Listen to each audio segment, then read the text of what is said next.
yup matie kabieno la kelia ye la nyoro Gangkwan Hamza Islamic Schools Iluero ay gangkwan mabelo pilatini imwaganieni. Gangkwan mano chake Roman Nursery, Primary wa Kisinia. Ipenye mayonepe mwagamokaro Hamza Islamic Schools ayo loyo Kiluero District Ulu.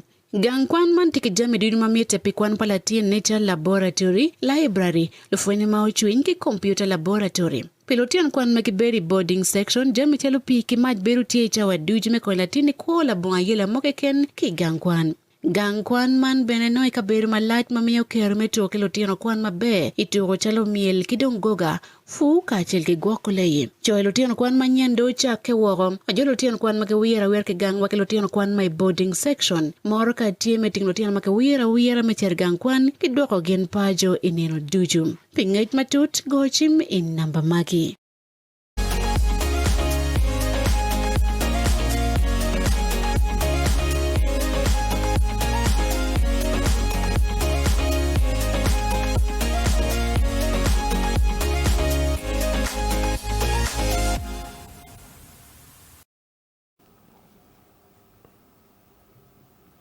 Ajoli i programa megwa furu watika mete kanya wache watiki welo i studio watika Dokolo kitma ki bi dok wedika timo gen makaloni by election me i Dokolo ngara chel ma mero chung unyuru mirne fora mnyura waje anba amero lewa pa imat Cecilia Ogwal man Dr. Esther Akullo wo otada ma eno loko ji maduong chamo chere yweyo ni wache chiti chere ma wanae oberka wache wa ana wajira wache ni initi NRM ente kare bina di art ngomo botime ento no fotika gamone. Yes, apoyo. Penyi no pe in kena ye cha hopenya dana mapol cha hopenya jomo kene bene luorena jomo kene tiu igamente era na wecho ni machel jome doholo tiano ker komgio aneno results for example me PLE mo karni en moteno tika yenye school doholo is among the districts amepote mo maber. And kaneno kitame wa praising keri mat Cecilia aneno ni no gap tika kano eno and manu beru jama me wana chalo tino doholo uti ko PhD all over.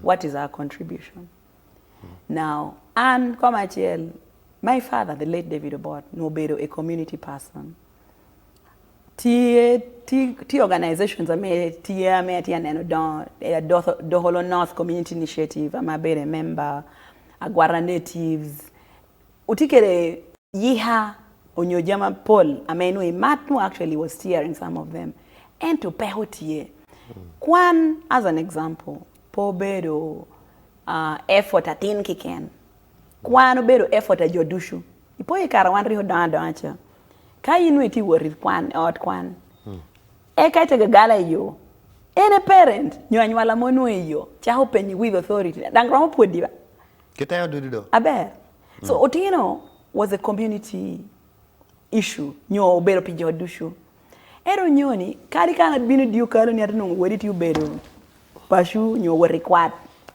nyo were temo ginoro whatever nyo tie tuku learning of betting I don't even question. Now that responsibility, one job and elders will take a role to play there. Afo matea ke biberu ke kare mi penyu Dr. Esther an chalda loko o karme ka karao namba chim tituolo daka pa pierio matika bione wa boko lok wan wote lok an bene a wote penyu ne Jimmy achela rio now itika loko no lokom kwan kenero lokom financial inclusion makati kwa chini lokati yuchene Miriam Ochan. What is your agenda on issues of financial inclusion? Taking from your background as an economist, Merachiel, Mia Rio, Watikanero, so many elderly people who don't have a direct support. Wachena li piare wa big more gamenta mi down. Peconyo, Kikor do a deca mini wakali mia chili piare binyo li piara bear money. What is the program? Pivulu, Pimon, Kidong, Mon in terms of financial inclusion, because all our businesses now are harnessed on the power of the women. For the elderly people, where is the hope? Those are decision makers in homes. You know what in there, but tatini tiki plan mabe me konya one chalo jomuteki. What do we do? Line what it wolo chak go chim ipen Dr. Esther go chim ipen an kimero nge katati kwere bere perach anatie kan MTN T-Screen Airtel T-Screen. Kin ma change wini kay pay ki airtime gonwa chwalwa SMS onyo chwalwa message i WhatsApp abedo kare me gamne kono Dr. Water ke gamlo penya ni apoya tutwal ingeni kaina population pyramid me Uganda elders the elderly take the smallest percentage, then jome dear take the bigger percentage, then Lotino ayedong. So kind of pyramid wa tie kitumanian. Now the elderly, kwana mitana po the elders of Uganda. Ani karantimo campaign kiriandongo anakoni achako the elders forum. Elders, ini neno da lobo down. The elders have a special place. Kado dano do tegu adong gormertie utero to a welfare home. And to borwa kan jo teguti aneno chan. And yet all of us, that is where we are headed. But di machana nungi team how load como iti word mod yin pay remaining youthful like it is. So the elders have a special place for me. Now I pay you program 25,000 per month. And by the way, ana ya cholo jo me kara moja ke the Lounge sub-region kara message nutia ke the MTN. I cholo over 7 billion shillings through our company with no issues, by the way, when it comes to integrity. Chene pe wangwenyo. Wachulo elders on time, wachulo elders with their cash, and for me that's a very commendable job to me and to my staff. Yeah, sure. And to MTN, because MTN, and then also by the way, we are way will. Ana be the chairperson, me all MTN dealers in the country. So ana ya doro win, habi Simbagi, B&B Sele lagi, all the dealers are making. Como mwingar matekani line. Yes, hello, One TV. Hello, don't you want to know? Why tie abere tie ningo? Kwa yo ana tie down. Kwa yo taxi twal document partial ke record program mo metini ke le wakere Dr. Kanu ba twal. Wana foyo. Amani mo? Ba taxi twal ana mitulo. Watino kerenga kere kwene. Yoro kwa yo ya will kwa man Joshua Sabala. Yes. Onwaja mi ko ni.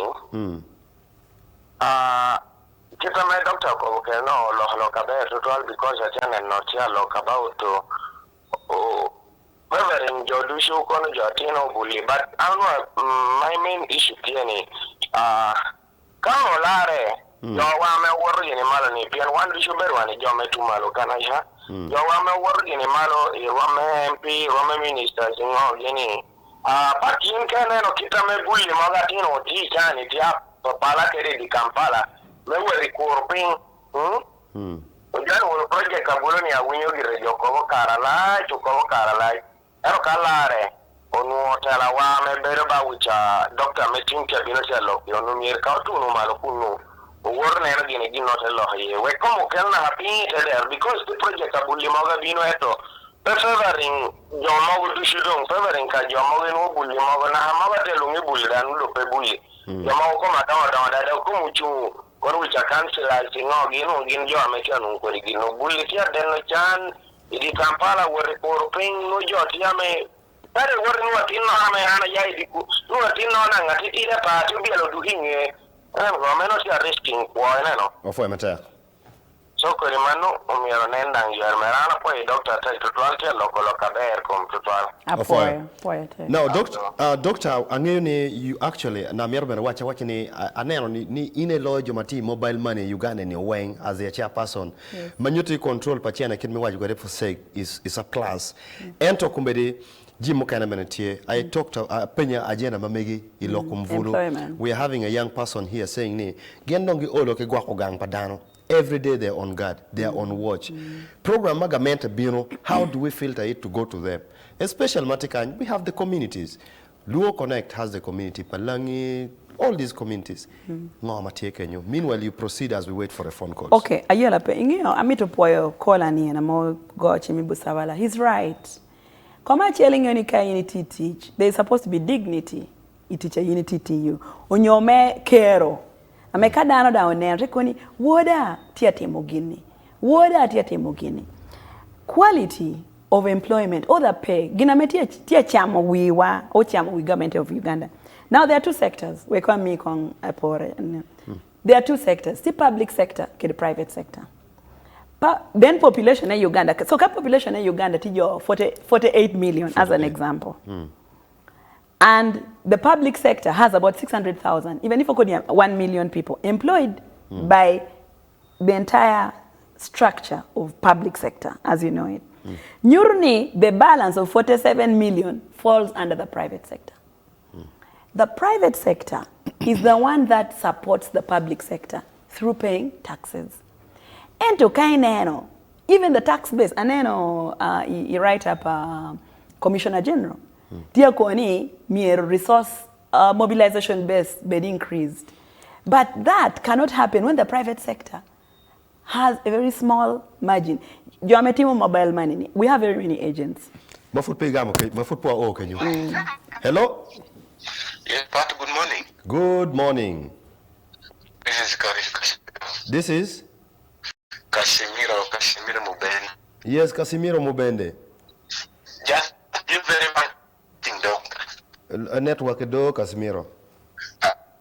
Very, very much for fasting, doctor. I'm just advising doctor that the shoes I mean to take is a very big shoes. Whereby if it needs fitting, he has to fit so that he has to be there. If not, it's going to be like the other lead who ran and left the one on the hill.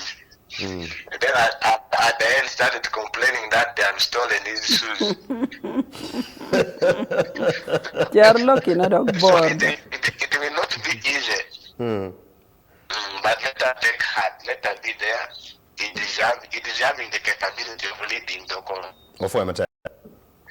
But you keep on bringing us them. You say that they are 10? 10, yes. Yes, you bring all of them. Are you going to go back to vote? I'm even just waiting for the time and the date. See you at the ballot paper. Casimiro, in where you are, in local blamanti, nero, doctor, take yal in. Casimiro is just consoling you. Nay, good luck. He comes from your place, Kono. Thank you very much. Yeah, you're proceeding with the financial inclusion. Yes. Casimiro, local te. Ne wa maybe we're going to very detail pa Moriat. Koni. Amori arwane ni uronyo. Wa ruendo. Moriat right there, government co-op. So. No, well, Cecilia is in safe hands because Cecilia was actually my student. Ana bero ponye economics. Hey. Oh yes, because in any commerce, dano pengeni commerce is a subset of economics. So eno kwano buri economics. Eto ando awara kwano main erni. Dinano. So and economics, ana mirni dano ngeni economics, by the way, can be understood in the local language. So you're right, meko ni 3 billion megi mir me Swahili ni. Article 4 of the Constitution says we must translate this Constitution, Hello? for example. Yes, but Ichi ni ngoti one low TV. fire. Afoi ba? Yeri ni ngono kenyo. One tema be wati wi yaman. Okay. Amero comfort Esther Babere there. Ngeni Polycarp. Yes, Polly. You know will prepare nyoro wanyia. Inde ke mete. Amero be ernong noy ki lok ba Casimiro wajo yoni. Ningoni. Wajo dir pak kila pa ya. Ti nel chalo esta yori. Ate nere ger pe yor lok weng bir ma no niaw idara wadda eni. But wajo dir pak kila pa lok patupi ki ko. Tamiti kwe. Amero kompenye em gira chile kan. Em ki kiriam dong no tiu kar ki NRM. Oro gwa joma ki kiriam dong po mi ne wa ero ni. But beri anong ki charo Dokolo. Ene ruk wa ni da. Kilong. Peda do peda kat ki NRM. Ene penyor ni no eti ka disrespecting the party. Keje no eti ka luen piarage part no bukelu ngarimo manko. Sika part kelu ngarimo no empe eti ka luen ko ngap mani ma part kelu eni. Afoi mate. Sidong afwa. No, nakana penyo me wajani independence. You are liberal stand. Ene le moro wajani. You are independent tech. Naturally, missing a point. Can you? Okay, just for purposes of information, Party me NRM tiki candidate. I'm a flag bearer. And Anguni, that aspirant, is coming strong. Maybe no chung. And Anamiru, that kind of fair play. That is what we call equity. Mario, waroni, enemy waroni, miro makere waro. Peke nyon ke daba. Wagam kong chimi kay mete. Yes, hello, Walo TV. Yes, hello. Icho ni ngo watika lokinga kikwe. Acho ba man Sharon Melire Gomola Gali. Sharon Gombola Gali. Acha mitukubuka, miterema pesa, mitukubuka ni ngirite loka be, loka mekumia wijoko mabe, so ade ko begani. Ade lege ka bani ka bede mono no ka ba okonye. Omie wuri chungi jo dolo, ene be ko watela uye kwiri. Bara nero kitasi sili ya biru tigiti chatai kere. Engum, bara tibuli wakum tili rakani ni nuodano kwa tiyo kwa medu shweta bo tishi nuodano tiyo uti utije security. Eto tino rob dano tiyo kwa neka tiyo top dano nu. Tishi kwa eto wano ti langi kare langi ti. Miri wuri ti la hari wakuni kwa kurui duwan china tame mesho lukwani. So aja ko bugane mare saka nyinu bankunyi ti woro wuri shumut inlai sal bara nyini bero lao wuri shumi jo kwa chuko mate kana kwa ya bami gom. Iwachi nyinga Sharon? Sharon Gombale. Sharon wafoi matek.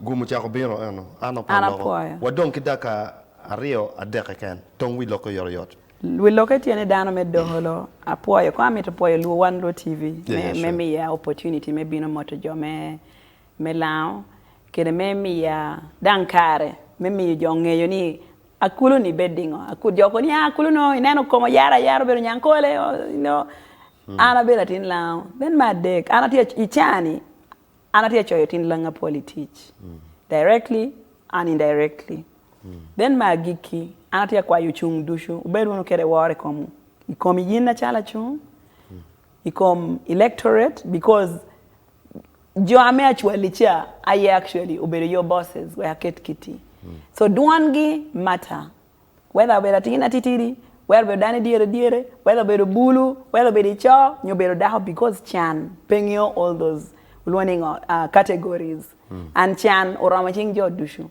Banko Pur, obey big project. Adado cha hero ko by the way. Ento obey project amami to job be pinten yang. By the way, one proponent of Banko Pur rike na scholarships. Ame wano mi otino make one. And scholarships ni nani. Obey me rieho lot kom. Knowledge is power and knowledge is hidden. Ana poya tech, poya. Mafupe for ya. Maybe just 1 second. In 81 come MTN Mobile Association in Uganda in your wing. Kay what you mero chako bank polufu. Utika kwa nyuchia na mo saving account with mobile money no yapi wak bank. We ko chake manyien ngati katime. Keje bank polufu ni is just the community association kete waje kwere koro lao natives koro gena ngoni. What is the idea? Okay, the idea is actually based on agriculture. And it is hinged on what we call a formula. Yiningeni lowa modangi why for us we are formal economies. So one in third world nyo informal. Nyuri formula wape. So one dong formula ni yaki UN UNESCO. And I mean UNESCO when you go and educate yourselves in science. Ilebu wahedwogu no joining on World Bank group. So and one better ponyo dani kinping for a very long time by the way. So ana mitu niango jome lao and jome doholo. Payball uno kuirata. Tam query. Another thing in civic education, one rika moti uponye jolo ke pen chik. Ukoni query uberi mungi. Na hadaho ni dang premier ngenga kana me yinchunyiti ye. Ye runa tela ama amiyo legacy mat Sicilia. Ubed kana ber legacy me Uganda because Sicilia no perang chungi jo doholo ke ken. Sicilia no chungi jo Uganda aloro. So we are looking for dana me are representing one and dana me ingine jo ken luo na hadwong logo. Joken pero ka uberi nyima duong lo kiti mukometia miela. So an kwan ber dana poyo nywalo wa mochwalo wa kwan an anayai pasha jo ame obao miyogi mod me kwan an okonyo joken apol nang kiti mod me kwan ana poet to 12. Afoi matek wano message achiro bien wachini hello I am Mercy from Kigumba. Thank you so much doctor for such an elaborate conversation. Take a foya. That is Mercy. Message achiro bien ke WhatsApp. Wajene ni lamegu ni nenti do obotwer tijada. Na hapia ngena beach. Pangeo ngoma tie er la pen mo nero ne jo nero ki mi ro ko wai wa e mama me ko to wai la tie matiri conte driver low so this is a complaint. No, leadership. It's not a complaint but it's a no yeah la pe leadership is not ni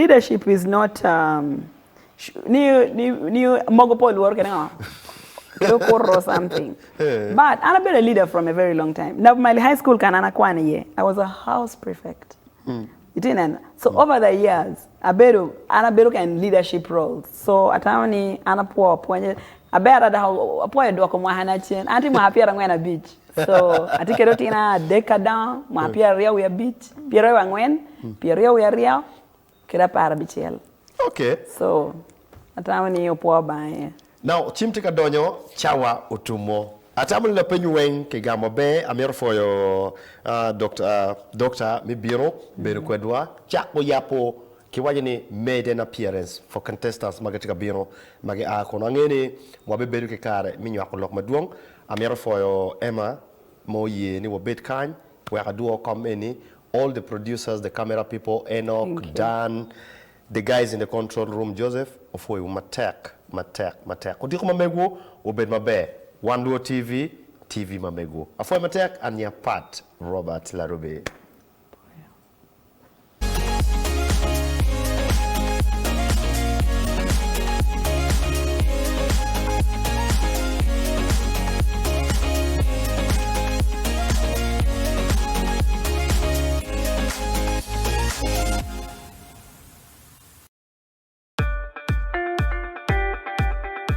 Yup matie kabino. La kelia ye La nyoro Gangkwan Hamza Islamic Schools Iluero ay gangkwan mabelo pilatini imwaganieni. Gangkwan mano chake Roman Nursery, Primary wakisinia. Ipenyma yonepe mwagamokaro Hamza Islamic Schools ayo loyo Kiluero District Olo. Gangkwan man tikijami duni mamite pikwan palatini Nature Laboratory, Library, lufweni mauchuin ki Computer Laboratory. Pilotian kwan makiberi boarding section jami chalo piki maj beru tiecha wa dujime kwa latini kwa la bunga yela mokeken ki gangkwan. Gangkwan man beneno ikaberu malat mamiyo kerme toke lotiano kwan mabe ituko chalo miel kidongoga fu kachel ki gwakuleye. Choy lotiano kwan manyendo chake wogom ajo lotiano kwan makewira werke gangwa ke lotiano kwan my boarding section moro ka tie meting lotiano makewira mecher gangkwan kidwako gen pajo ineno duju. Pingait matut gochim in namba maki.